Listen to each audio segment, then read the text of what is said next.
দেখো গাইস, সকালে তোমাদেরকে বেগুন দেখিয়েছি, এখন দেখাবো হচ্ছে শিম। এটা হচ্ছে শিমের গাছ। তোমরা নিশ্চয়ই অনেকেই শিমের গাছ দেখতে পারবে, কিন্তু একটা মজার বিষয় হচ্ছে এটা সাদা শিম। এই দেখো, সাদা শিম দেখবে, এত সুন্দর সুন্দর শিমগুলো হয়েছে না, এত মোটা মোটা। এই দেখো, পুরো দেখে বুঝতে পারছো, বীজ হয়ে আছে একদম, পুরো ফুলে ফুলে আছে।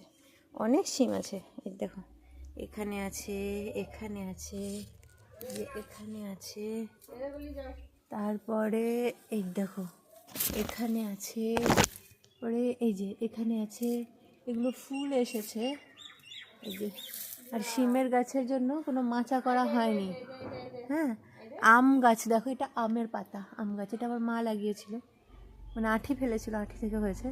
তো এই আম গাছটাকে মুড়ে দিয়ে শিম গাছটা উঠেছে। দেখো, আমি একটু দূর থেকে দেখাই, তাহলে বুঝতে পারবে। এই যে দেখছো,